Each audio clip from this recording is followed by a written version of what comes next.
Buenas tardes a todos. Nuestra segunda charla de esta sesión es a cargo de Tomás Ortín, que es profesor de investigación de CSIC en el Instituto de Física Teórica, que, como sabéis, junto con la residencia de estudiantes, organiza estas sesiones sobre la física fundamental. Tomás se doctoró en el año 1990 en la Universidad Autónoma de Madrid y desde entonces, bueno, él ha trabajado en centros de altísimo prestigio, como por ejemplo la Universidad de Stanford, el Queen Mary College en Londres y también en el CERN, que es el Laboratorio Europeo de Física de Partículas en Ginebra. Su área más importante de investigación son los aspectos teóricos de la teoría de gravitación, incluyendo las teorías de cuerdas y el estudio de los agujeros negros, que es un tema en el que es un especialista reconocido mundialmente. Así que precisamente nos va a hablar de agujeros negros, o sea que precisamente creo que es la persona ideal para ello. Además hay que decir que Tomás ha realizado y realiza un trabajo impresionante de formación de jóvenes investigadores, dirige muchísimas tesis doctorales, está muy implicado también en la divulgación y en la promoción de la física en España y hoy, como digo, nos va a hablar de un tema apasionante que es nada menos que un viaje al agujero negro. Así que, cuando quieras, Tomás. Bueno, muchas gracias, Alberto. No sé si se ve todavía la presentación. Ahora. Vale, el viaje es un viaje, va a ser un viaje en el tiempo, un poco un recorrido a través de la historia del concepto de agujero negro. Es un recorrido muy interesante del que se puede aprender mucho, porque todo el proceso que ha llevado a crear este concepto para representar algo nuevo es un proceso en el que ha habido muchos tropiezos, en el que se han aprendido muchas cosas y, bueno, quiero contaros esas cosas hoy. En principio, los agujeros negros son simplemente una de las predicciones, una de las muchas predicciones de la relatividad general. Son cosas, entonces, evidentemente, que hay que intentar demostrar que existen experimentalmente, ¿no? Pero como idea, realmente es una idea que se remonta mucho más atrás, ¿no? Es una idea que aparece, de hecho, en la física newtoniana, de una manera un poco diferente. Se las llama en la física newtoniana estrellas oscuras. Es una idea que se le ocurre a John Michell y luego también a Laplace. Y es una idea que podemos entender de una manera muy sencilla, ¿no? Vamos a imaginarnos un pozo. Este es un pozo en una de tantas cañadas que hay en España, en un páramo. Y, bueno, recordemos que en la física newtoniana la luz está compuesta de partículas, partículas que tienen masa.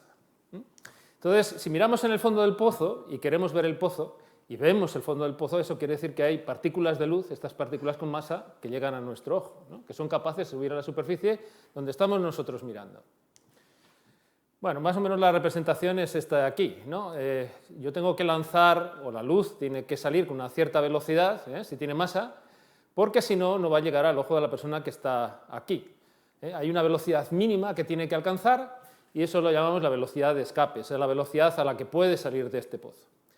Fijaros que esta es una velocidad que no depende de la masa de las partículas, con lo cual el problema de cuál es esa masa no nos importa en absoluto. La velocidad de escape es la misma para todos los cuerpos. Esto es una cosa sobre la que volveremos más adelante.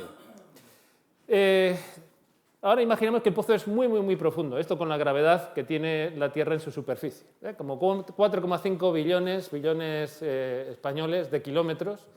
Entonces, si calculamos cuál es la velocidad de escape para ese pozo, realmente coincide con la de la velocidad de la luz. Entonces, independientemente de cuál fuese la masa de esas partículas, si estamos aquí, sabemos que la luz que es emitida por el fondo no va a llegar a nuestro ojo, porque esa velocidad es menor que la velocidad de escape.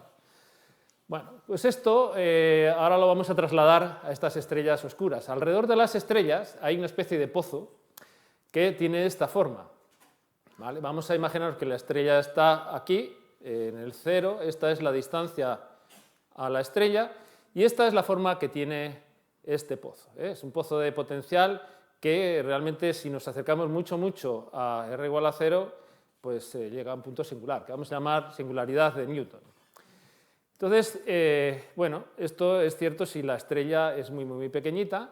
Entonces, ¿qué es lo que pasa? Si estamos aquí, vamos a ir cayendo, rodando por este pozo y cada vez vamos a ganar energía. ¿Cuánta energía? Bueno, pues si empezamos aquí con energía cero, la energía que vamos a tener es la diferencia entre la energía en la raya amarilla y la raya roja, mucha más aquí. Pero al revés, si estuviésemos aquí abajo y queremos salir, esa misma energía es la que tenemos que aportar para salir del pozo. Exactamente igual que con el pozo de potencial del páramo, pero con otra forma un poco diferente y con esta particularidad de que realmente te vas a menos infinito. Este pozo tiene profundidad infinita cuando te acercas exactamente a este punto cero, ¿no?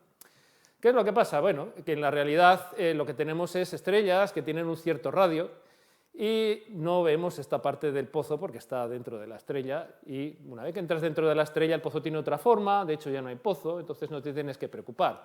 Son energías pequeñas, relativamente, las que ganas si cae aquí a la estrella o energías pequeñas las que necesitas para escapar desde la superficie de la estrella, donde tienes tu energía es justamente el punto donde esta línea azul corta la roja, la energía que tienes que darle para poder escapar. Ahora, imaginemos que esta estrella, con la misma masa para que no cambie la forma del pozo, se contrae y es más pequeña. Bueno, la superficie, cuando llegamos a la superficie, estamos mucho más adentro de este pozo. La energía que necesitamos para salir es mucho mayor. Si este proceso continúa, y estamos muy pequeños, realmente la energía se hace enorme. Y habrá un momento en el que, este es el momento, en que si calculamos si, dada esa masa de la estrella, la superficie de la estrella, el radio de la superficie de la estrella, tiene este valor o menor, justamente esa velocidad de escape coincide con la de la luz. Y entonces, para una estrella que tenga exactamente este radio o menor, la luz nunca va a llegar al infinito. Si nos ponemos lejos, pues para nosotros esa estrella no está ahí. Es el concepto de estrella oscura que aparece en la física newtoniana. Sin embargo, fijaos que es un concepto que tiene pegas, no se parece a la idea que tenemos ahora de un agujero negro. Por ejemplo, si nos acercamos, esta distancia es menor, no hace falta que estas partículas de luz lleguen al infinito. Seguramente nos van a llegar aunque no lleguen al infinito. Entonces, si nos acercamos suficiente, las vamos a ver. O sea que son oscuras para un observador muy distante, pero a lo mejor dejan de ser oscuras si se acerca uno lo suficiente. Por otro lado, fijaros que en la física newtoniana la velocidad de la luz, que vamos a llamar c siempre aquí, no es la velocidad máxima. De hecho, podrías considerar que si tienes un cohete muy bueno, pues puede ser una velocidad superior a la de la luz. Entonces, aunque la luz no pueda escapar, tú sí podrías escapar. Estas dos cosas diferencian mucho esta idea de estrella oscura de la idea que tenemos ahora de agujero negro. Históricamente, lo que pasa sobre todo es que cuando llega la teoría ondulatoria de la luz, que primero la propone Huygens y luego la demuestra que es válida Thomas Young, pues esto le da la puntilla a esta idea de estrella oscura, porque ya la luz no va a estar hecha de partículas de masa, es una onda, y realmente no tenemos ni idea en la física newtoniana de si la gravedad actúa sobre las ondas o no. No hay ninguna razón para pensar una cosa u otra. Entonces, este concepto queda olvidado completamente. Vale, pero esto vuelve a cambiar a principios del siglo XX con la llegada de la relatividad especial. Es una elaboración de la idea de relatividad de Galileo, y sabéis que lo propone Einstein, y se basa en el principio de relatividad especial. Bueno, los principios de la física son un poco como la constitución de la física. Todas las leyes de la física tienen que estar de acuerdo con esa constitución y, de hecho, nosotros no lo tomamos en serio, a diferencia de otras constituciones y otras leyes, y realmente intentamos que todas nuestras leyes satisfagan esos principios, ¿vale? En este caso, el principio de relatividad especial nos dice que todas las leyes de la física tienen que poder tener la misma forma en lo que llamamos sistemas de referencia inerciales. Para nosotros, para andar por casa, son sistemas en los que está uno en reposo o moviéndose a velocidad constante, ¿no? Bueno, hay dos leyes dentro de este esquema que son muy relevantes para lo que vamos a discutir. La primera de ellas es la constancia de la velocidad de la luz. El hecho de que cualquier observador inercial va a medir la misma velocidad de la luz independientemente de cómo se mueva, si está en reposo o velocidad constante. La segunda ley en la que vamos a pensar es la ley de la inercia, la que nos dice que todos los cuerpos libres, sobre los que no actúa ninguna fuerza, se mueven en línea recta, en el espacio-tiempo. ¿Vale? Vamos a ver algunas consecuencias, y la primera es a través de un experimento mental en el que nos vamos a imaginar, para tener un poco de intuición, porque la velocidad de la luz es una cosa enorme, que la velocidad de la luz fuese tan solo 100 km por hora, que es una velocidad a la que se mueven los coches, una velocidad sobre la que tenemos alguna intuición. Entonces vamos a imaginarnos que hay una ciclista que se desplaza a una velocidad que es un cuarto de la velocidad de la luz, 25 km por hora, un automovilista que se desplaza a la mitad de la velocidad de la luz y vamos a pensar que pasan la raya de un semáforo a la vez que la luz del semáforo se pone verde, entonces este destello de luz verde parte a la vez que el motorista y que la ciclista. Y vamos a redondear el sistema este poniendo a un guarda urbano justo en el semáforo en reposo, controlando la situación. Bueno, este guardia tiene una hora y de acuerdo con su reloj, si pasa una hora, lo que va a ver es lo siguiente. Vamos a poner que tiene instrumentos de medida para hacer esto, pasa una hora y va a ver que la ciclista está a 25 kilómetros de él, que el motorista ha recorrido 50 kilómetros y que el rayo de luz ha llegado a los 100 kilómetros. Hasta ahí es lo que uno espera. Sin embargo, vamos a ver qué es lo que vería la ciclista si consulta su propio reloj. Para ella, la luz se tiene que mover también a 100 km por hora con respecto a ella. Entonces, para ella ha pasado una hora, mira y dice, bueno, estoy a 25 kilómetros del guardia, he recorrido 25 kilómetros, pero la luz tiene que estar a 100 kilómetros de mí, porque la luz se mueve a 100 kilómetros por hora con respecto a mí y ha pasado una hora. En el caso del automovilista la situación es un poco más extrema todavía. Imagina lo que es, va a estar a 100 kilómetros del automovilista. Entonces, bueno, esta situación que es aparentemente contradictoria se resuelve decidiendo o dándose cuenta de que los relojes y las reglas con las que estos tres observadores hacen sus medidas realmente son diferentes. No hay un tiempo absoluto para todos, hay un tiempo que es relativo a cada uno de los observadores, no hay un espacio que sea absoluto, también es relativo a cada uno de los observadores. Y bueno, vamos a ver qué es lo que pasa un poco con ellos, ¿no? Lo que sí que se da uno cuenta es que la diferencia entre las medidas que hacen unos y otros es mucho mayor cuanto mayor es la velocidad relativa. La diferencia mayor entre lo que observan el ciclista o el guardia o el automovilista es desde luego mayor con el automovilista porque se mueve a una velocidad mayor con respecto al guardia. La discrepancia es mucho mayor. Ahora si dais cuenta, aplicando este principio, lo primero que dais cuenta es que da igual a la velocidad a la que vayas. La luz se mueve a 100 km por hora con respecto a ti. Eso implica dos cosas, que la luz se mueve siempre más rápido que tú. No la vas a poder alcanzar nunca. Da igual a lo que hagas. Sería contradictorio que pensases que vas a 120 km por hora. Eso no puede ocurrir. Entonces, la velocidad de la luz resulta que es la velocidad máxima en este esquema y nunca se puede alcanzar.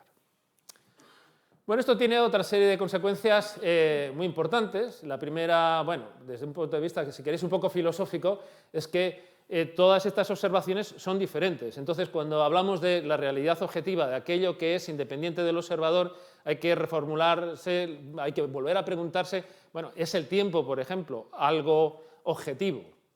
Esto nos está diciendo que es subjetivo, que todas las medidas son un tanto subjetivas. Sin embargo, hay por lo menos una consistencia entre todas ellas. Lo importante, por ejemplo, es que aunque estas medidas sean diferentes, cualquiera de los observadores tiene una serie de reglas que te da la relatividad especial que te permiten calcular qué es lo que observan los demás. Y que estas observaciones, aunque diferentes, no son contradictorias. Igual que no es contradictorio que para alguien que está en un tren, el tren no se mueve y para el que está en el andén, el tren sí se mueve. No es contradictorio, simplemente tienes que saber cómo relacionar esas observaciones. Pero ahora mismo en este juego entra también el tiempo. Ahora, otra consecuencia es que se puede congelar el tiempo. Fijaos, volviendo aquí al ciclista y fijaos que cuanto más rápido se va, bueno, la explicación de por qué la discrepancia es mucho mayor para el ciclista que para el automovilista es que si imaginásemos que este señor lleva un reloj así muy grande y estuviésemos viendo cómo se mueven las agujas de ese reloj, nos daríamos cuenta de que tiene que moverse más despacio que el nuestro, más despacio que el del guardia, porque solo así resulta que cuando él diga que ha pasado una hora, la luz habrá llegado allí. Y este efecto es mucho mayor cuanto a más velocidad te mueves. Entonces, si te acercas mucho a los 100 km por hora, lo que va a pasar es que las manecillas de ese reloj van prácticamente a parecerle que están paradas a este señor de aquí. De esa manera, por ejemplo, en el CERN lo que haces es moverse a las cosas a mucha velocidad, cosas que, por ejemplo, se desintegrarían en periodos muy cortos de tiempo, les haces moverse a mucha velocidad y entonces, digamos, como se desintegran en periodos cortos de tiempo, medidos en su propio tiempo, en ese reloj que llevan, como lleva el automovilista. Entonces, bueno, para ti es mucho más largo ese tiempo y te da tiempo a medir sus propiedades, a hacer con ellos un poco lo que quieras. O sea que esto es algo que se hace. Bueno, que nada se puede volver más rápido que la luz, ya lo hemos dicho. Esta consecuencia es realmente muy interesante, no existe nada que sea rígido.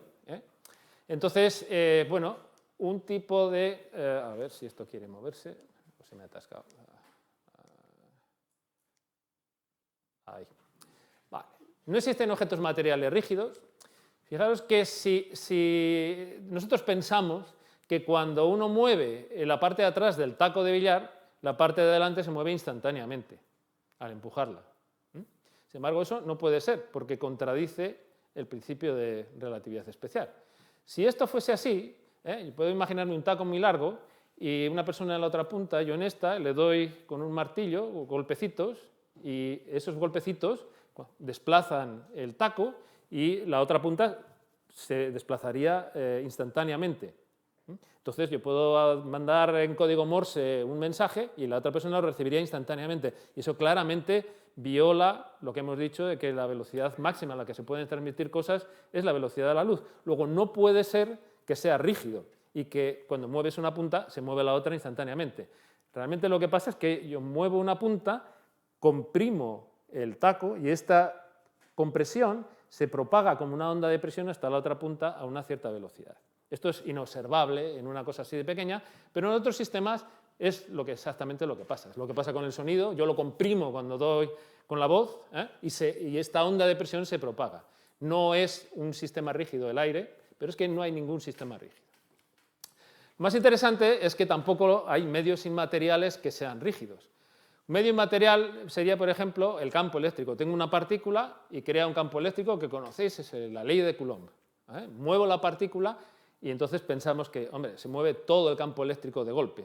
No, eso no puede ser, porque de nuevo yo movería la partícula aquí, entonces otra persona mediría el campo a una cierta distancia y podría mandar mensajes. Simplemente tiene que medir el campo en el otro lado, serían instantáneos. Luego tiene que tardar un tiempo desde que yo muevo esa partícula hasta que el cambio que eso produce en el campo eléctrico llegue hasta la otra persona. ¿Vale? Bueno, las consecuencias de todo esto es que, por ejemplo, tiene que haber ondas electromagnéticas. Yo creo que la consecuencia más importante es que todas estas señales y todas estas cosas se propagan necesariamente como ondas. La relatividad especial tiene como consecuencia la existencia de las ondas. Quizá podría verlas de otra manera, pero la relatividad especial las hace necesarias. La gravedad se va a propagar como una onda también, exactamente pasa lo mismo si mueve un planeta, todo va a pasar así. Y para nosotros que vamos a hablar de agujeros negros, quizá la consecuencia más interesante es que hay regiones del espacio-tiempo, y aquí espacio-tiempo es la clave, que son inaccesibles. Esto lo vamos a ver dibujando un diagrama del espacio-tiempo como se suele dibujar en relatividad. El tiempo es la distancia la representamos aquí, el tiempo va en el eje vertical y lo multiplicamos por la velocidad de la luz para que si dibujamos la trayectoria de un rayo de luz, pues sea así, a 45 grados, inclinada a 45 grados en la bisectriz entre los dos ejes. Si se desplazase en velocidad en dirección de distancias negativas, pues sería 45 grados en la otra dirección. Si tenemos ahora algo que no es luz y que está en reposo, su posición aquí en el origen va a ser siempre la misma, bueno, pues pasa el tiempo y su desplazamiento va a ser a lo largo del eje. Si se mueve a una cierta velocidad, pero es menor que la luz, va a estar en una dirección intermedia entre este eje y este, o entre este eje y este, si se desplaza a otra velocidad. Y si se desplazase a mayor velocidad que la luz, que hemos dicho que está prohibido, pues entonces se saldría de este ángulo que forman estos dos ejes. Bueno, como esto no es posible, lo que nos está diciendo es que cualquier cosa que esté aquí es inalcanzable para mí si estoy aquí. Sencillamente no puedo ir. Eso no quiere decir que no haya regiones del espacio que yo no pueda alcanzar. Voy más despacio, a una cierta velocidad, y siempre llego a una cierta distancia. Pero sí que hay regiones del espacio-tiempo, todas estas, que son para mí inaccesibles. Esto es algo que no pasa en la física newtoniana, porque puedo desplazarme a cualquier velocidad y llegaría. Sin embargo, aquí está clarísimo que no puede haber. Y que haya este tipo de regiones es una novedad de la relatividad especial y es algo que nos va a llegar a los agujeros negros. Vale, la equivalencia de masa y energía es algo que conocéis, así que paso por ella por encima rápidamente. De nuevo, la relatividad especial tampoco nos acaba de decir qué pasa con la gravedad y la luz, pero es porque realmente la gravedad, la teoría que funcionaba cuando Einstein propuso la relatividad especial, no satisface el principio de relatividad especial. Produce un campo que es rígido, que cuando yo muevo un planeta, pues como no tengo más leyes, pues tengo que considerar que todo el campo gravitatorio se mueve a la vez. No tengo más leyes que la ley de la gravitación universal, y la ley de la gravitación universal me describe qué es lo que pasa cuando tengo un planeta en un cierto sitio, no qué pasa cuando se mueve. Entonces no satisface este principio y hay que buscar claramente otra teoría, porque el principio de relatividad especial nos obliga. Esa teoría se llama relatividad general. Parece que en el nombre no incluye la gravitación, pero está ahí. Bueno, a ver si quiere pasar. Esta teoría realmente se basa en un nuevo principio, que tenemos de nuevo, el principio de equivalencia. Una de las maneras de formular este principio es el del experimento que todos dicen que hizo Galileo, pero que realmente no lo hizo este señor, Simon Stevin, de tirar algo desde la torre de una iglesia y ver que si tiraba cosas con distintas masas, llegaban todas al suelo a la vez. Me gusta más decirlo de esta manera, que es decir que todo se mueve de la misma forma bajo la acción exclusiva de la gravedad. Es decir, si no hay más fuerzas que la gravedad, todo se va a mover exactamente igual. Y ahora vamos a ver exactamente cómo. Antes de ponerlo, este es un vídeo en el que se reproduce este experimento con plumas y con una cosa de plomo. Vais a ver, se suelta en un sitio donde no se ha extraído todo el aire, es un silo que tiene la NASA para hacer pruebas con las naves espaciales y ver que no hay fugas de aire, donde se hace el vacío, no hay resistencia del aire, y entonces se puede hacer este experimento y ver qué pasa, ¿no? Entonces, es muy espectacular. 2, 1, release.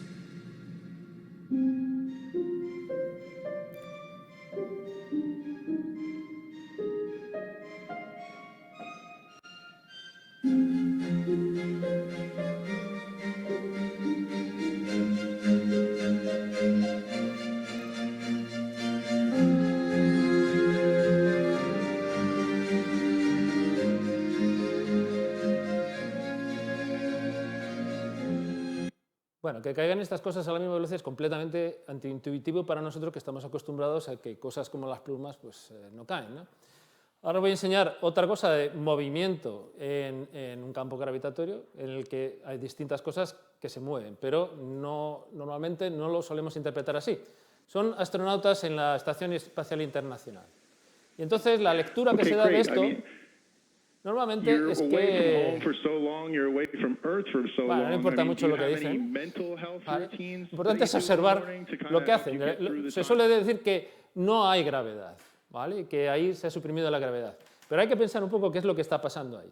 Lo que está pasando es que tenéis una nave que pesa varias toneladas que está en órbita alrededor de la Tierra, moviéndose solo bajo el efecto de la gravedad, que es lo que la mantiene en órbita. Y tenéis unos astronautas que están dentro y se mueven exactamente en la misma órbita. Y tenéis un micrófono que en cuanto lo sueltan y no hay ninguna fuerza sobre él, también sigue exactamente en la misma órbita. No importa que sean cosas que tienen masa diferente, lo importante es que todas estas cosas, cuando no hay más fuerzas que actúen sobre ella, cuando el astronauta lo suelta... ahora no quiere salir. Lo siento. Hay un problema. Vale, lo importante es que todos ellos se mueven exactamente de la misma manera, ¿no? Esto es lo interesante.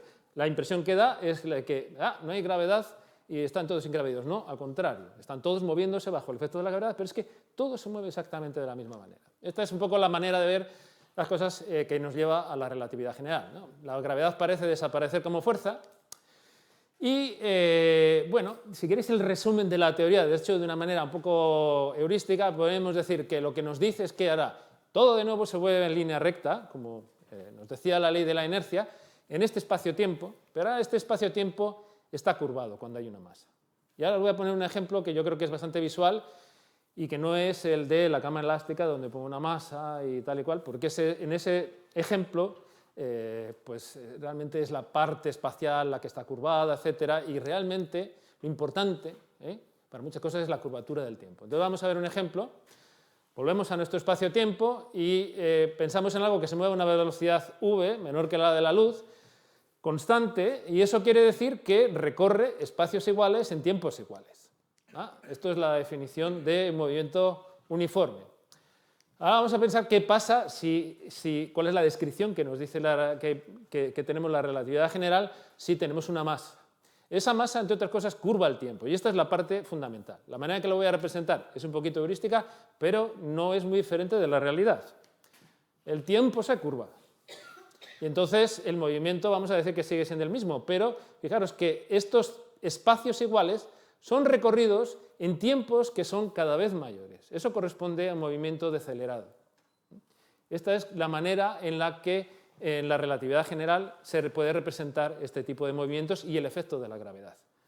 Aquí no vemos una fuerza, hay un espacio-tiempo que está deformado, en particular el tiempo está deformado de esta manera, que esa deformación la llamamos curvatura, y el resultado es que cuando leo la velocidad de esta partícula, ahora es diferente, es una partícula que tiene un movimiento decelerado. Vale, ahora sí que este principio de equivalencia nos dice algo sobre el movimiento de la luz en un campo gravitatorio, porque de nuevo, el campo gravitatorio lo que es un espacio-tiempo deformado, y todo se mueve en el espacio-tiempo, todo evoluciona en ese espacio-tiempo, también la luz. Entonces, si el espacio-tiempo está deformado, pues esa trayectoria de la luz se verá afectada por ese espacio-tiempo. Bueno, ya hemos llegado ahí, tenemos la teoría y ahora estamos preocupados por, bueno, si nos volvemos a preocupar por las posibles estrellas oscuras y tal, ¿qué haríamos? Bueno, hallar el campo gravitatorio que crea una estrella o un planeta, algo esférico, y traducido a este lenguaje, la pregunta es ¿cómo se curva el espacio-tiempo cerca de una estrella? Las dos cosas son la misma, ¿no? La ley de la gravitación universal de Newton nos lo dice en el caso newtoniano. A ver ahora qué pasa. Bueno, pues esa ley de la gravitación universal de Newton corresponde a algo que en relatividad general se llama la solución de Schwarzschild. Es algo que encontró este señor mientras estaba en la guerra y poco antes de morir a causa de las penalidades de la guerra, y que nos dice exactamente lo que he dicho, cómo se curva el espacio-tiempo, y es la generalización de la ley de la gravitación universal de Newton, pero teniendo en cuenta los principios de la relatividad. Como no vamos a utilizar fórmulas, vamos a hacer una descripción cualitativa de lo que nos dice esa solución, pero que es completamente rigurosa, aunque sea sin fórmulas ni nada. Vamos a describir cómo nos dice esa solución que se curva el espacio-tiempo. Y para eso estudiamos cómo se propaga la luz. Bueno, vamos a poner una coordenada r que tradicionalmente nos dice cuál es la distancia al centro del planeta o lo que sea. En principio, luego no va a ser así, pero vamos a poner de momento que es así. Y si estamos muy, muy lejos y consideramos rayos de luz que se mueven hacia la estrella o contra la estrella, y aquí el tiempo va también perpendicular, bueno, pues recuperamos estas dos líneas verdes que os dibujé antes, y cualquier otra cosa que se mueve a velocidades finitas se tiene que mover entre estas dos, no hay otra posibilidad. Sin embargo, cuando nos acercamos y a ese campo gravitatorio se nota, y la solución esta de Schwarzschild empieza a funcionar y a dar resultados diferentes o que se leen de una manera diferente, lo que vemos es que estos dos rayos se inclinan y se inclinan hacia digamos, la estrella o el planeta.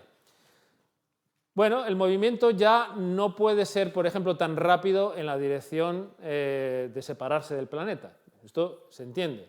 Otra cosa en la que tenéis que pensar es que podéis pensar que el tiempo justamente va en la bisectriz, en la dirección de la bisectriz de estas dos líneas. De manera que cuando nos estamos acercando ahí, el tiempo ya se está curvando, se está inclinando. Este efecto es mayor y mayor cuando más nos acercamos, y cuando llegamos a este mismo número que habíamos encontrado exactamente utilizando las reglas de Newton para las estrellas oscuras y tal, para este valor del radio lo que pasa es que los ejes están completamente torcidos. El tiempo ya va en esta dirección.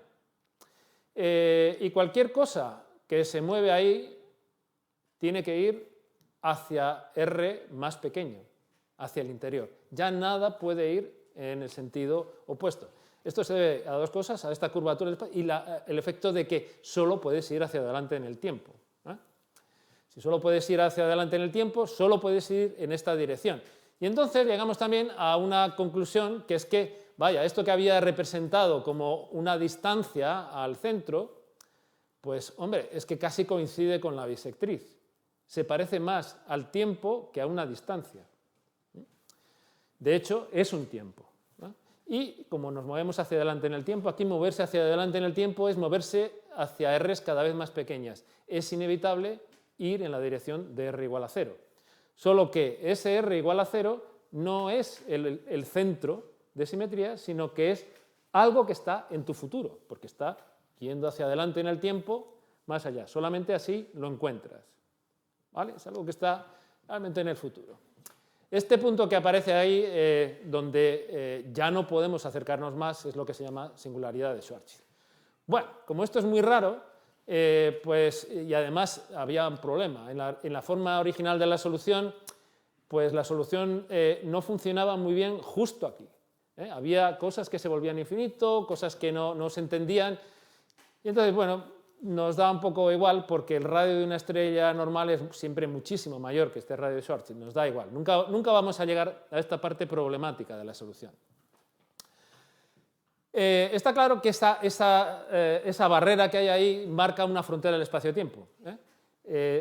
Cuando llegas ahí, solo te puedes mover en la dirección hacia R menor y nunca puedes escapar ya, porque esa es tu dirección temporal y si te vas a estar siempre moviendo hacia el futuro. Esa barrera es lo que se conoce como horizonte de sucesos y vamos a hablar un poco de ello más tarde, ¿no? Sin embargo, cuando la solución apareció y se empezó a estudiar, pues bueno, a la gente le parecía que esto era aberrante y no podían aceptar que sobre todo porque había ese problema en la forma en la que se escribía la solución, decían, bueno, antes nunca habrá una estrella tan pequeña cuyo radio sea menor que este valor en el que hay un problema, de manera que el problema va a estar siempre oculto, nunca voy a llegar ahí. Se inventaron que tenía que haber probablemente algún tipo de principio físico que impidiese que las estrellas se contrayesen tanto. Bueno, parte del problema desaparece cuando Lemaitre demuestra que ese problema que tenía la solución no está el problema. Es una zona que está perfectamente descrita por la relatividad general, no hay infinitos que valga, es un punto regular, sigue siendo una frontera para el espacio-tiempo, pero el hecho de que había ahí algo malo ya no está tan claro. Simplemente las predicciones son muy raras, para esta gente todavía inaceptables, ¿no? Es una de las tantas cosas en las que Einstein was wrong, en vez de right.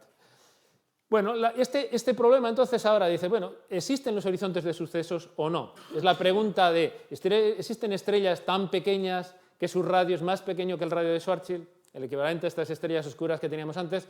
Bueno, pues el problema es un problema ahora, si queréis, de estructura estelar. ¿Soy capaz de comprimir la masa típica de las estrellas, el gas, etcétera, a un radio mucho menor que eso o no?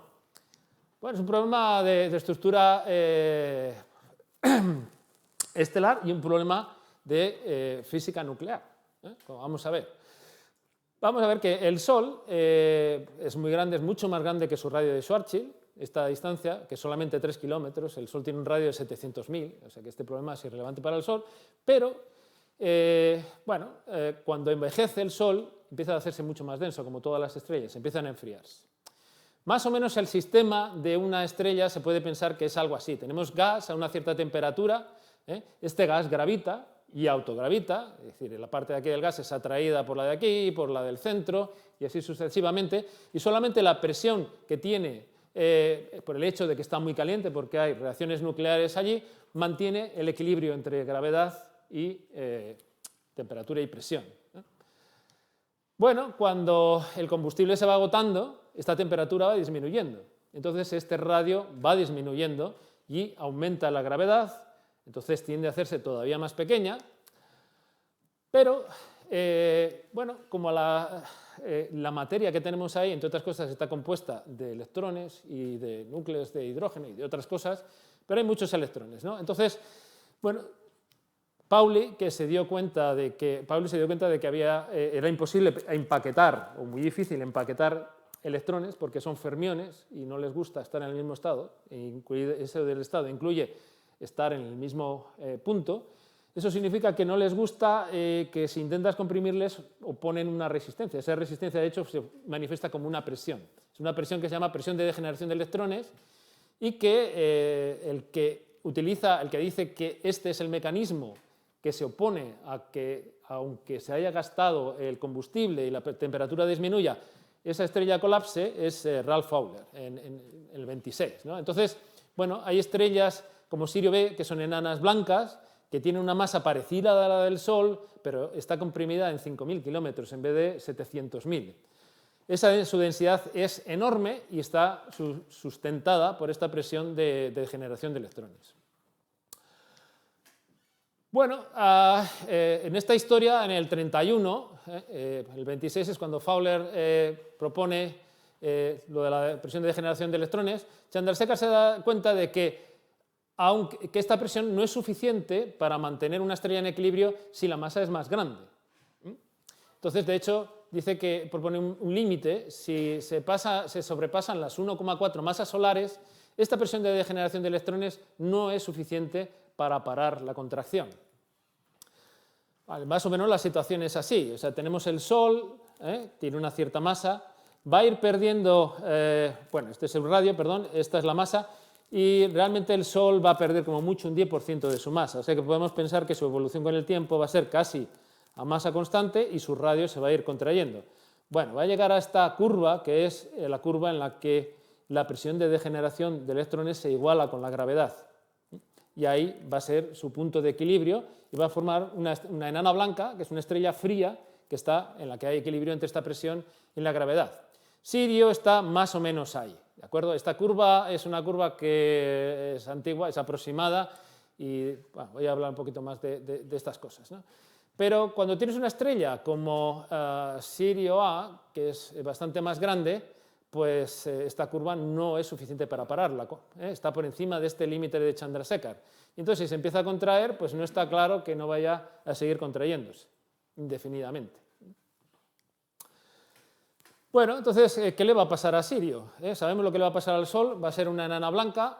¿Qué le va a pasar a Sirio? Entonces, bueno, en el 33, Zwicky y Bade proponen que las supernovas, que son un fenómeno conocido desde la antigüedad, porque es algo que muchas veces es visible a simple vista, eso corresponde a estrellas que tienen una masa superior a este límite de Chandrasekhar, que cuando se van contrayendo, pero que hay un momento en que en vez de, bueno, no pueden llegar a esta curva de equilibrio y simplemente explotan. Hay un momento en que explotan, ¿no? Por mecanismos que yo tampoco entiendo, es una cuestión de astrofísicos, simplemente explota. Y lo que queda es una estrella de neutrones, ¿no?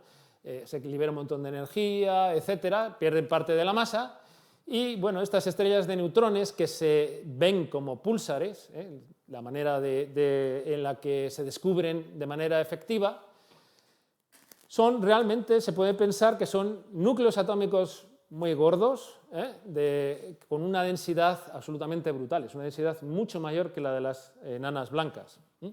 A esto claramente le está parando la contracción, fuerzas de tipo nuclear y también la presión de degeneración de los neutrones, etcétera, que también son fermiones y satisfacen este mismo principio. Y ahora la pregunta es, bueno, de nuevo, ¿hay algún límite de Chandrasekhar para estas estrellas? O sea, si tengo suficiente masa, estas estrellas de neutrones van a colapsar a su vez porque esta presión y estas interacciones no van a ser capaces de sostenerlas. Pues este problema fue estudiado por Oppenheimer y Volkov en el 38, fijaros en la fecha, porque muchas de las cosas y de los protagonistas de esta historia son gente que está interesado en ellos por las fuerzas nucleares, porque son físicos nucleares en principio, ¿no?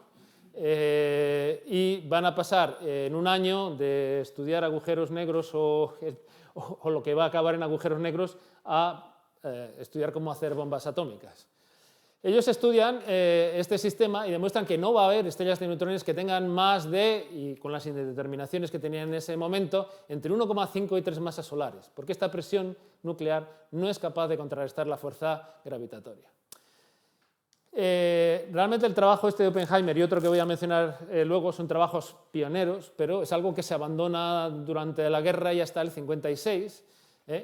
Estos señores, entre los cuales está Wheeler, que es otro de los protagonistas y que también participa en el proyecto Manhattan, vuelven a retomar el problema y bueno, crean un diagrama que es un poco más rico que el anterior, ¿no? Y más complicado y que tiene más información sobre la materia nuclear que tienen estos objetos, ¿no? Enanas, blancas, estrellas de neutrones, etc. El Sol está claro que va a evolucionar en una enana blanca.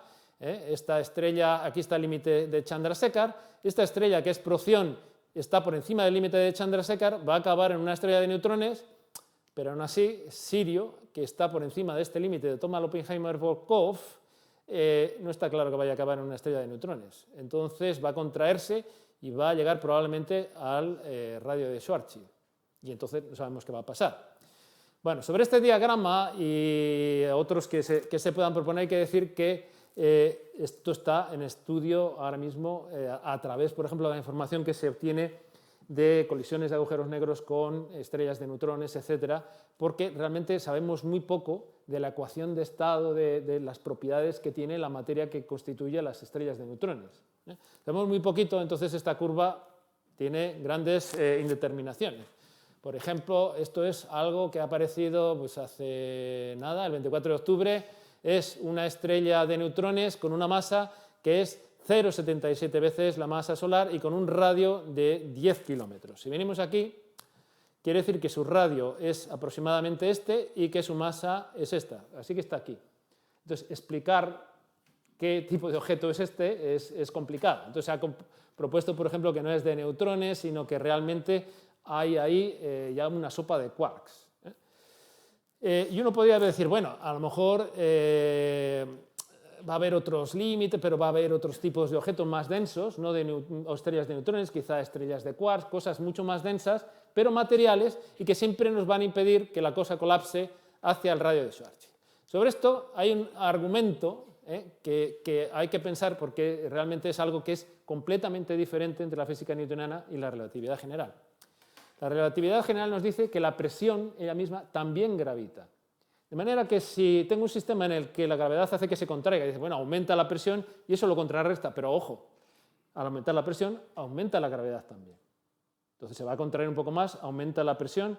Entonces estas cosas puede que lleguen a un equilibrio, pero es un efecto completamente no lineal. Entonces va a llegar un momento, siempre si uno pone suficiente masa, en que esa presión va a aumentar la gravedad de manera tal que ese proceso de colapso va a ser inevitable. Entonces, ¿puede haber otros objetos más densos? Sí, pero yo creo que es un argumento suficientemente general como para decir que si uno tiene suficiente masa, esto siempre va a colapsar.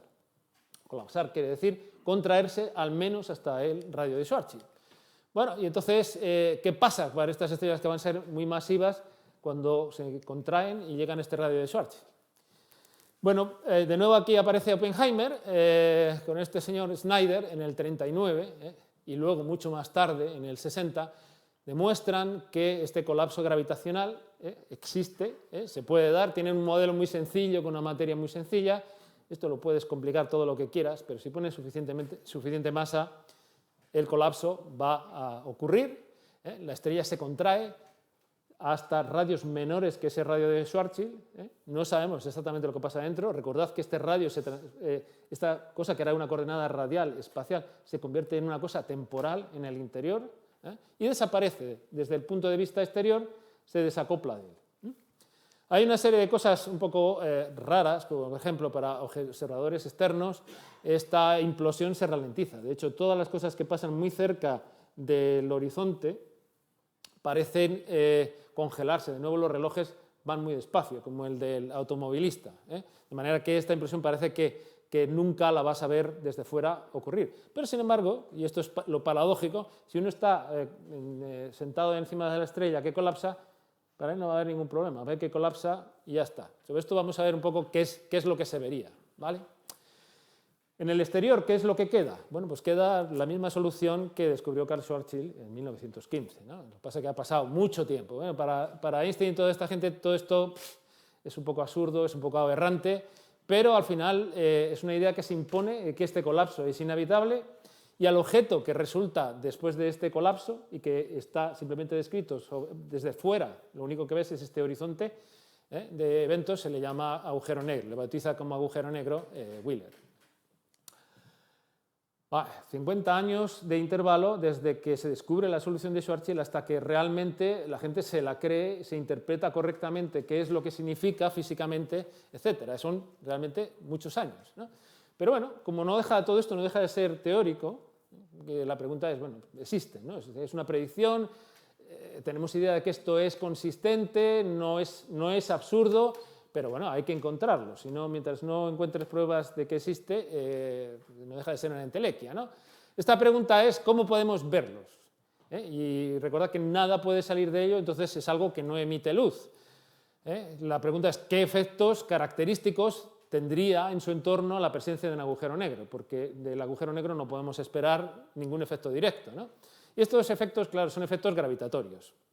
Entonces vamos a ver qué esperamos ver en general. Lo primero es que si hubiese un agujero negro, veríamos cuerpos moviéndose alrededor de algo que no vemos, pero las órbitas de esos cuerpos delatarían que existe algo muy, muy masivo. Y posiblemente algo que sea muy compacto, porque bueno, te calculas la masa de eso que producen las órbitas y bueno, pues con este tamaño, con esta cantidad de masa tendría que tener tanto tamaño, y sin embargo pues se comería las órbitas. Tiene que ser más pequeño que las órbitas, evidentemente, y eso ya te está diciendo que es un objeto de una densidad y con una masa muy grande, y eso ya empieza a apuntar a que es un agujero negro. Entonces, lo que os voy a enseñar es algo elaborado por, me parece que es el European Southern Observatory, en el que vais a ver observaciones del entorno del centro de nuestra galaxia, porque creemos que hay un agujero negro en el centro de cada galaxia, o aproximadamente, y son imágenes que se describen por sí mismos. El agujero negro está cerca de Sagitario A, que es una de las estrellas de la constelación de Sagitario, y bueno, esto da un poco idea de la profundidad a la que hay que ir, la ampliación del campo que va a haber.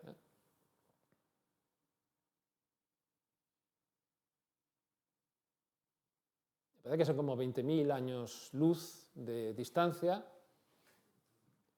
pero cuando uno cree que está ahí, pues todavía le queda un rato para ampliar.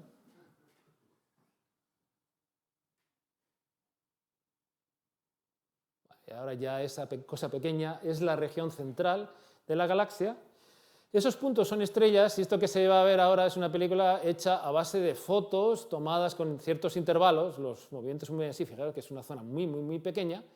Veis una cosa que sí que da vueltas, pero el movimiento de las demás cosas es muy lento. Entonces, después de modelizar este movimiento y reconstruir las órbitas, lo que uno tiene aquí son este movimiento de estrellas, emiten luz y es lo que estamos viendo. Fijaros que giran, además de una manera muy brusca, son estrellas, cosas muy masivas, alrededor de algo que tiene una masa del orden, si no me equivoco, de las 4 millones de masas solares, pero que es bastante más pequeño que una estrella que tuviese la densidad del Sol, algo así, mucho, mucho más pequeño, ¿no?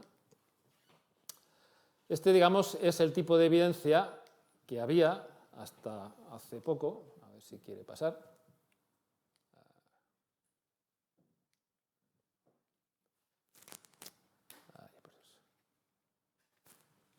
O si se ha colgado la presentación.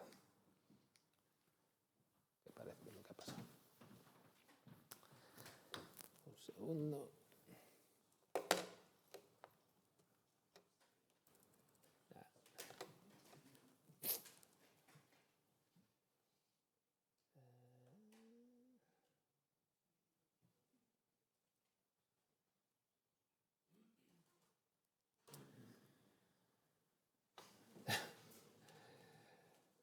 Vamos a cerrar el programa.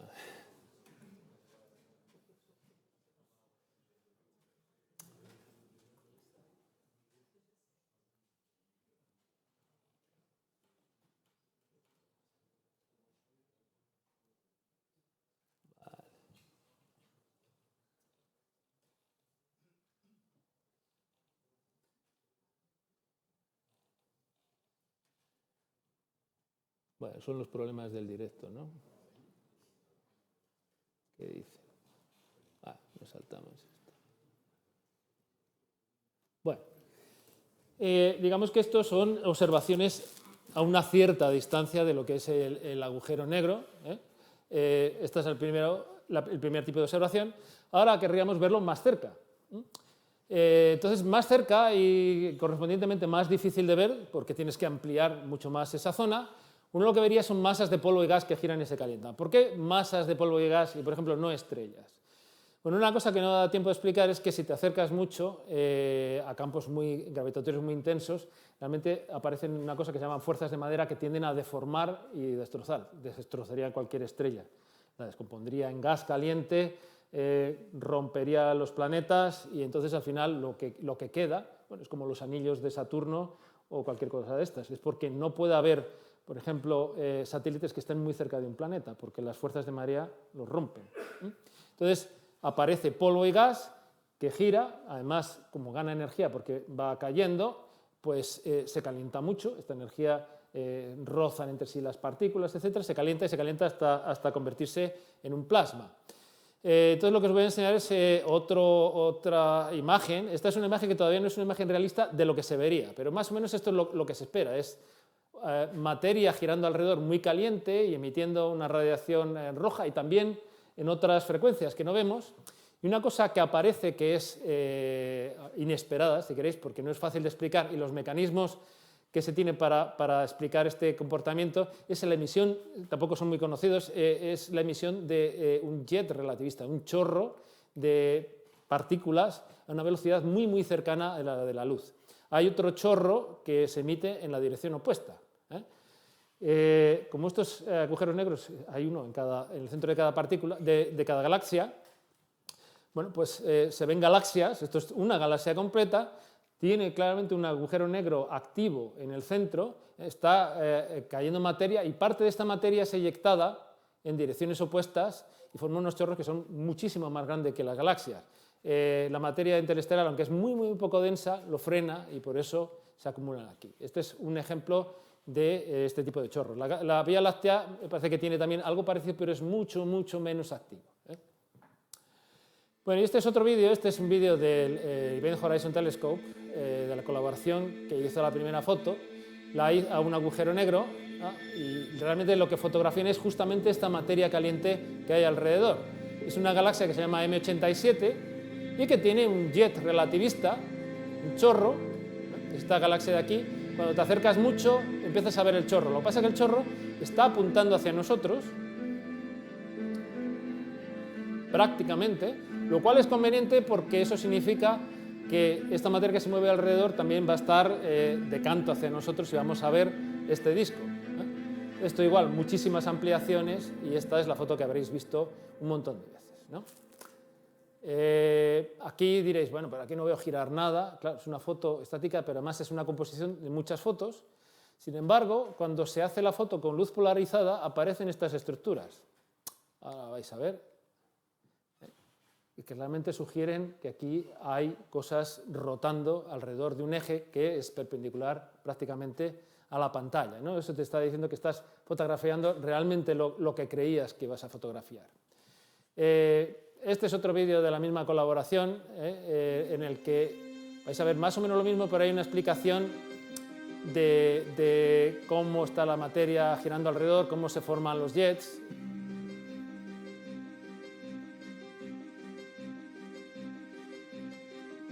Entonces, bueno, directamente se llama plasma porque alcanza las temperaturas de un plasma y estos son los jets y se deben al campo magnético a un campo magnético que se forma porque tienes mucha materia cargada. La dinámica de esto es increíblemente complicada y realmente solamente se puede simular con superordenadores, ¿no?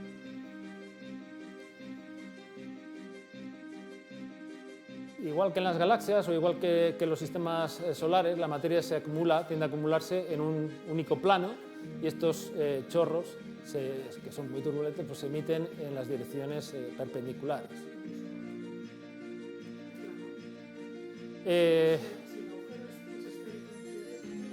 Porque no son perfectamente esféricos, tienden a rotar y la materia tiende a ordenarse así. Es la manera... tú puedes empezar con una...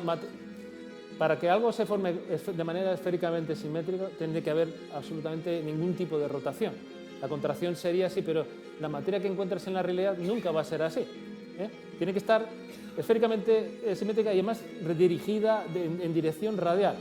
Y siempre vas a tener cosas que, con respecto al centro, digamos, de esa congregación de materia, se mueven con un cierto parámetro de impacto, ¿vale? Eso te quiere decir que vas a tener momento angular y esto hace que esta materia gire. Entonces, la que está cerca de los ejes y por arriba tiene menos momento angular y cae más rápido. Y estos discos se achatan de manera natural. Y los que sobreviven más es toda la materia que está rotando en este disco. Esto se autoorganiza para encontrar cuál es el plano, digamos, en el que de manera natural tienes alrededor del momento angular de tal materia que tienes.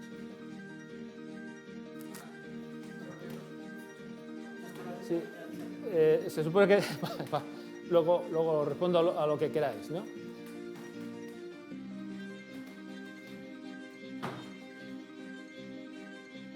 Vale, esto es un poco... estas son las simulaciones hechas por gente que realmente trabaja en esta parte de la física de los agujeros negros, ¿no?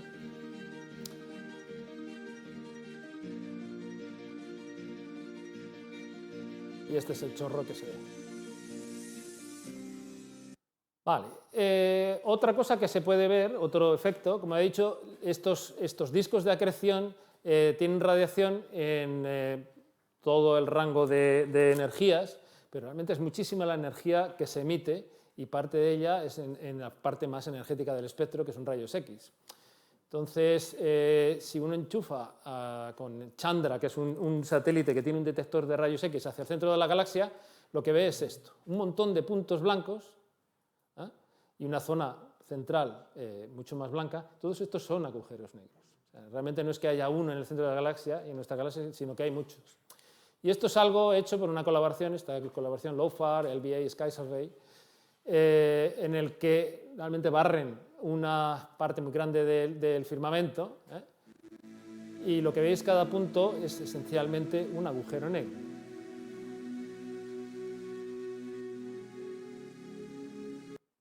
Eso, fuente de radiación X, en algunos casos se puede ver mejor, no, y para que os hagáis una idea de la parte del firmamento que está barrida, este es el tamaño de la Luna en relación a él. Bueno, otra cosa que se puede ver también más de cerca, si nos pudiéramos acercar, sería la distorsión de los rayos de luz por la gravedad del agujero negro, ¿no?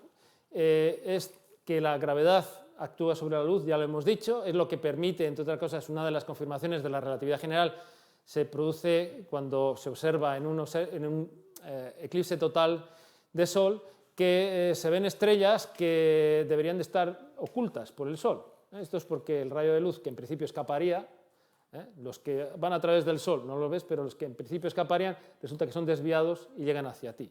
Entonces, esta era una de las primeras confirmaciones. Se observa en otros contextos, por ejemplo, cuando tienes una masa tan grande como la de una galaxia y tienes cuásares. Por ejemplo, este es un cuásar que lanza rayos X, Chandra lo ve, pero los rayos que envía en distintas direcciones son desviados por la galaxia, llegan a Chandra y tienen posiciones aparentes. Cuando tú las ves es como si vinieran de distintos sitios, pero es el mismo cuásar visto, simplemente se le ve múltiples veces, ¿no? Esta es otra imagen en otra frecuencia. Esto es cuando la fuente está justo detrás, pues forma una cosa que le llaman anillo de Einstein. Y esta es muy bonita porque veis la misma galaxia en distintos sitios. Además, la luz de la galaxia tarda distintos tiempos en llegar a nosotros y la diferencia son años.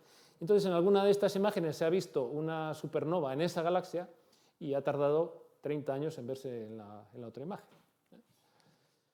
Bueno, esta es otra parecida. Ahora, si tuviéramos muy cerca del agujero negro, esto es una simulación un poco burda, pero es para hacerse un poco idea de lo que hay. Es tan fuerte la distorsión que bueno, aquí veis la Tierra metiéndose detrás, pero ya se la empieza a ver aquí antes. Esto es porque los radios de luz que envía hacia atrás se tuercen y vienen hacia nosotros. De hecho, va a haber rayos de luz que giran un montón de veces antes de llegar a nosotros. Es una cosa complicada, ¿no? Esto es Saturno. Saturno no es un agujero negro. Para empezar, refleja luz. Se llega a luz, fuese un agujero negro se lo traga. Pero además es que, ahora vais a ver, aparte de que tapa la parte de atrás del anillo. Si fuese un agujero negro y el disco que tiene alrededor los anillos fuesen de este plasma caliente, lo que veríamos es esto, que es la imagen que aparece en la película Interestelar. ¿Y qué es esto? Bueno, pues esto que se ve aquí, bueno, primero no se le ve al agujero negro, esto que se ve aquí arriba es realmente la parte superior de la parte de detrás del anillo. Emite luz hacia arriba, esta luz es curvada, viene hacia ti y tú lo ves así, como si estuviese doblado. La parte de abajo del anillo, que está detrás del agujero negro, emite luz hacia abajo, pero es desviada y viene hacia ti por aquí abajo. Y luego veis aquí más anillos, esta no es una imagen a lo mejor muy precisa, y esto es porque hay luz que viene de arriba, por ejemplo, da una vuelta completa al agujero antes de venir a ti, y forma este anillo más pequeño aquí, por lo mismo por abajo. Y hay una estructura infinita de anillos, entonces la gente dice que, por ejemplo, los agujeros negros guardan la historia de todo el universo, porque va a haber rayos de luz, por ejemplo, algo que pasó y que emitió luz, a lo mejor ha estado años y años y años dando vueltas alrededor de este agujero negro sin caer antes de llegar a ti, con lo cual está guardando la memoria de estas cosas durante mucho tiempo y podrías ver cosas que están muy en el pasado. Bueno, y vamos a ver qué vería un viajero que entrase en este agujero negro, ¿no? Esta es una simulación hecha por Pablo Cano. ¿Qué es lo que vemos aquí? Bueno, este es el agujero negro. Por Dios, no. Bueno, mientras lo vuelvo a reiniciar, os digo más o menos qué es lo que uno espera ver ahí. Claro, si nos ponen un agujero negro sobre un fondo negro, realmente no vamos a ver absolutamente nada. Entonces, lo que se suele hacer es poner un campo de estrellas detrás. Y ahora lo que haces es simular. Ay, por Dios.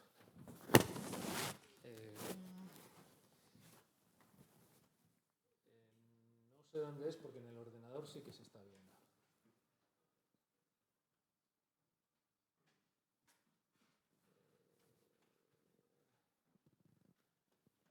Es que en el ordenador sí que se está viendo, así que es una transmisión. Bueno, veis que aquí aparece como una zona en la que la luz está deformada. Esta es... sí, pero algo está pasando porque está en el ordenador está pasando la presentación y no está saliendo por ahí. Eso es el ordenador, ¿no? Pero el ordenador está bien, es el programa de transmisión o lo que sea. No sé. No tenía por qué. Ahora sí. No sé si voy a intentar ponerlo otra vez. A ver si esta vez funciona. Vale, veis cosas raras, pero esto realmente son estrellas que están detrás. La luz que emiten es deformada, es desviada. Y claro, según se va moviendo, veis como que se mueven muchísimo las estrellas. No se mueve nada. Simplemente es la luz que está detrás desviada. Se forman... tenéis la parte, digamos, central del agujero negro, de la cual no viene ninguna luz. Hay veces en las que parece que un montón de luz se concentra, pues porque actúa como una lente. Nos vamos acercando más y bueno, vamos a ver qué es lo que pasa, ¿no? Que se simula la entrada.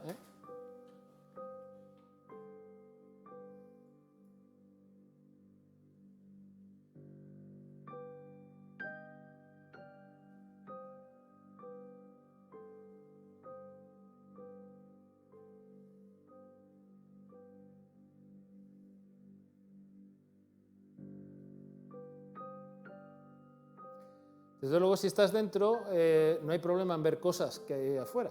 Te va a llegar luz que entra dentro del agujero negro, ¿no? Pero la distorsión empieza a ser cada vez más grande.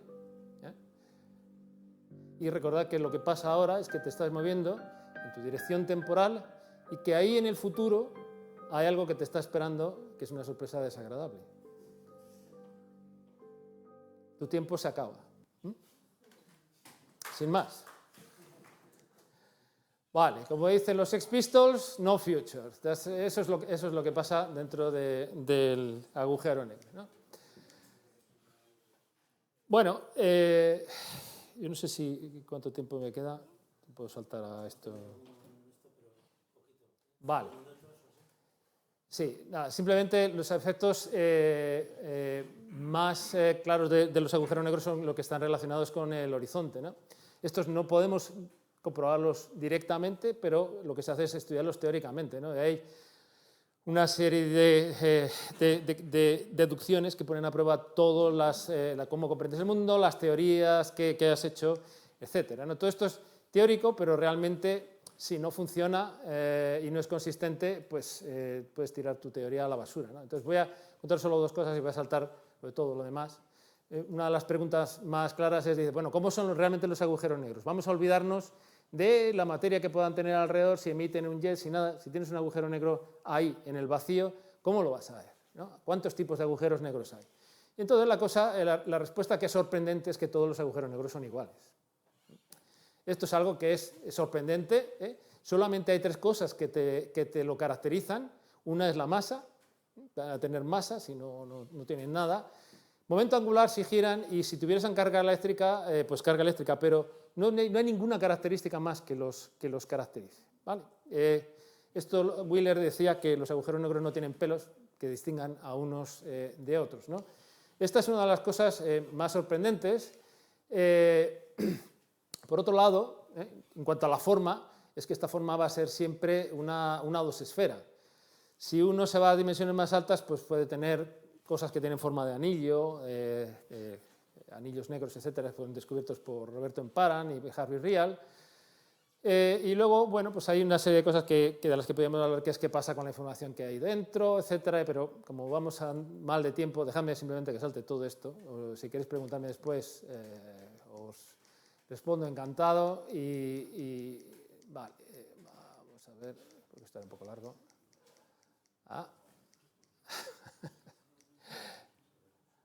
Sí, Hawking dijo eso en 2014. Vale. Bueno, si no, vamos a acabar aquí la presentación y ya está, porque esto va muy mal. Simplemente las últimas palabras que quería decir, al margen de todo esto que me he saltado, es que, bueno, como veis, esta es un área de investigación realmente muy activa. De alguna manera, la gravedad es uno de los campos en los que hay más investigación. Tiene conexiones con absolutamente todo, con la física de partículas, con la cosmología, con la información cuántica, y creemos que los agujeros negros, exactamente igual que el átomo de hidrógeno, fue una de las cosas fundamentales en el desarrollo de la mecánica cuántica y de toda la física del siglo XX, pues los agujeros negros van a ser muy parecidos, van a jugar un papel muy parecido en la física del siglo XXI. Esto es mi predicción, de manera que este siglo yo creo que va a ser el siglo de la gravedad. De hecho, estos primeros años lo están siendo. Y nada más. Gracias.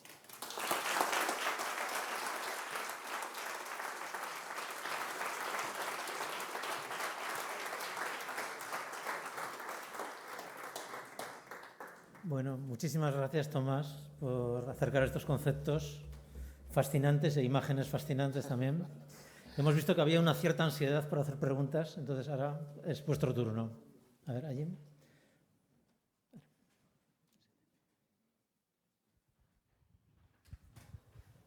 La pregunta que le quiero hacer es bien sencilla.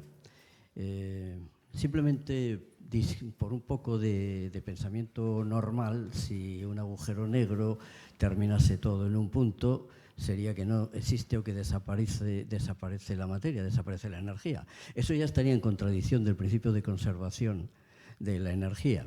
Por lo tanto, a mí me parece que tiene que existir un límite superior a la densidad. Quizás sea ese límite de 10 elevado a 12 kilos por centímetro cuadrado, la densidad quarkónica del plasma o algo por el estilo.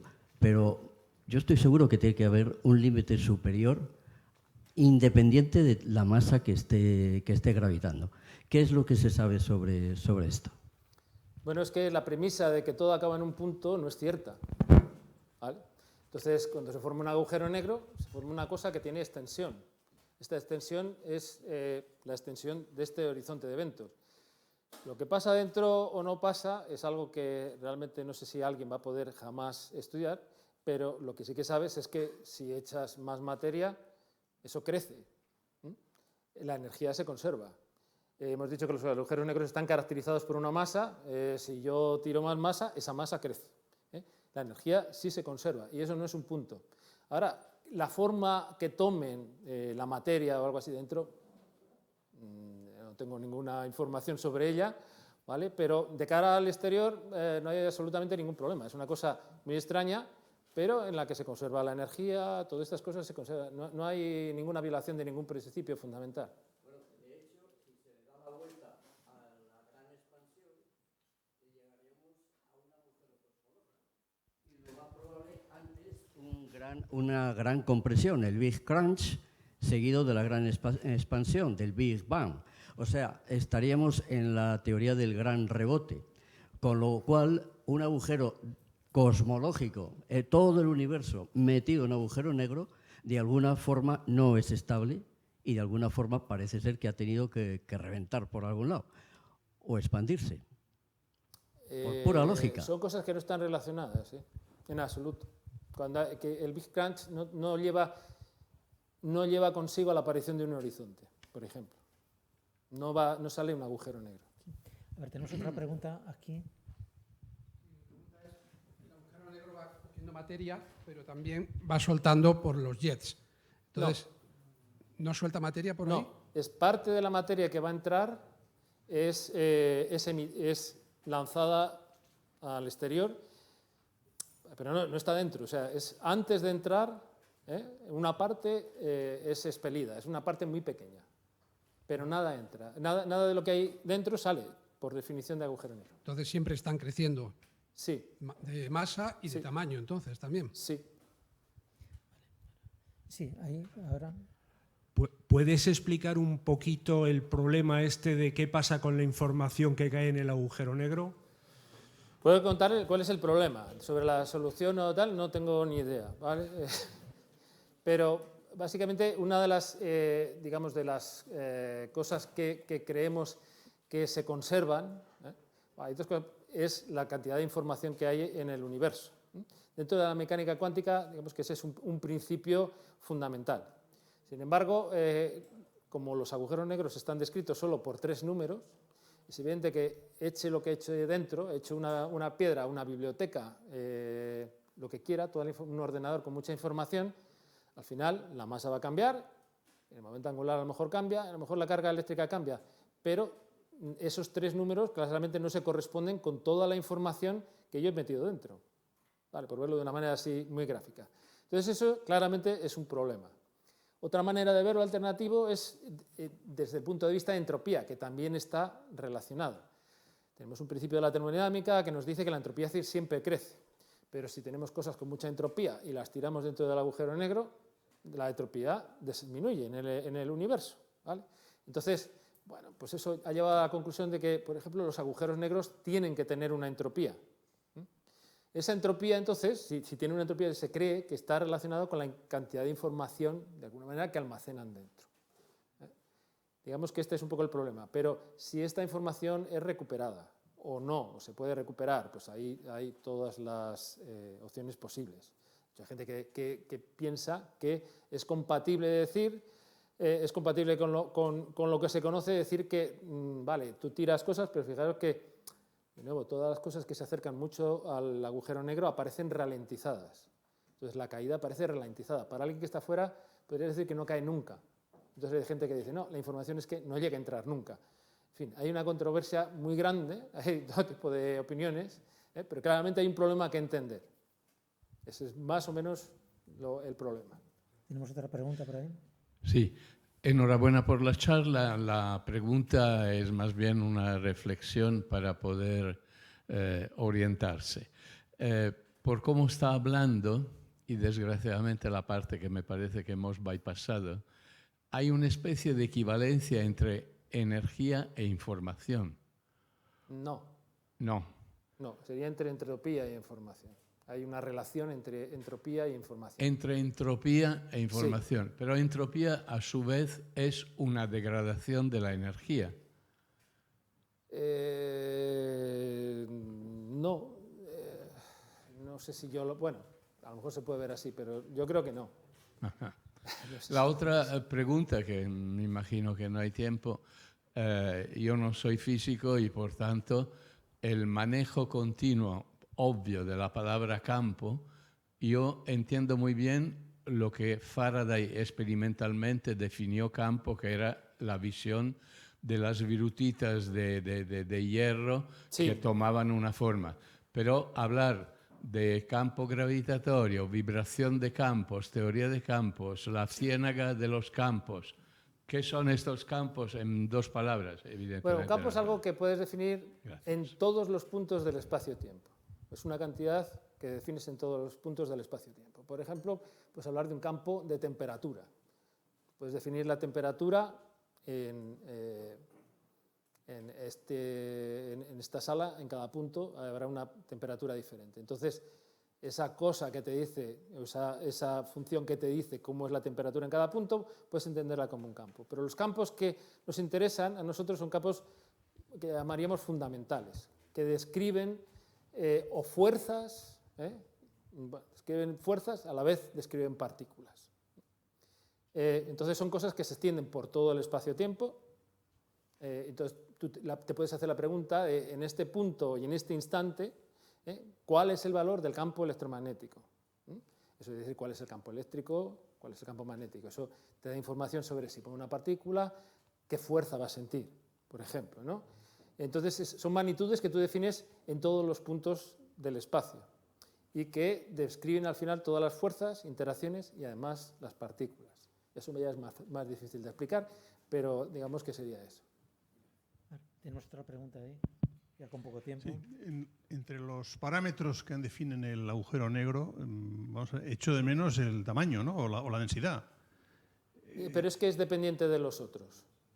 Dada una masa, un momento angular y una carga, entonces hay una fórmula que te dice que el radio de Schwarzschild va a ser diferente. Viene completamente determinado por una fórmula. ¿Vale? En el caso de, perdona, si no hay momento angular ni carga, es la fórmula que di antes. Es en el caso más sencillo. Dada la masa, este es el radio de Schwarzschild. En los otros casos es dada la masa, el momento angular y la carga, este es el radio. Entonces no es una cantidad independiente. Entonces la densidad es distinta en cada agujero negro. Es que hablar de densidad es una cosa más complicada. Porque Tiene tamaño. Si tiene tamaño, masa entre volumen es densidad, ¿no? Ya, pero ¿cómo mides el espacio que hay dentro? Por fuera. Horizonte de estamos viendo ahí volumen. Sí, puedes medirla, efectivamente. Tú puedes medir esa superficie. Pero hemos dicho que esa cosa que llamamos el radio es un tiempo. Es un tiempo que jamás se acaba. Entonces, una noción de decir cuál es ese espacio que hay dentro no es algo tan fácil de definir.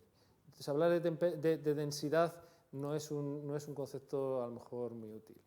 Aparte de que tampoco sería una variable independiente, porque todo está dado por esos tres números. Al final, tienes la masa, el área y el radio te vienen dados por esos tres números, todo te viene dado por esos tres números. Vale. ¿Tenemos alguna pregunta más? A ver, una última pregunta aquí. Los chorros estos, ¿por qué salen? O sea, ¿por qué sale la materia para afuera en esos? Parte de ella no sale materia afuera. A ver, esto tiene que quedar claro. No, ¿Por qué sale? Parte de la materia es eyectada. Pues yo no tengo ni idea, te lo voy a decir así claramente. El mecanismo es un mecanismo que se conoce muy mal, de todas maneras, y que tiene que ver con el campo magnético que produce el propio plasma al girar alrededor del agujero negro. Entonces, claro, son problemas, digamos, ya cuestiones más técnicas de gente que estudia la dinámica de los plasmas en medio de una situación con un campo gravitatorio realmente muy intenso. Entonces, resulta que se produce eso. Es un fenómeno complejo, ¿vale? De hecho, se escapa de lo que yo conozco. Bueno. Yo me quedo con los 3 números estos. Pues entonces creo que aquí ponemos punto final. Muchas gracias, Tomás, de nuevo.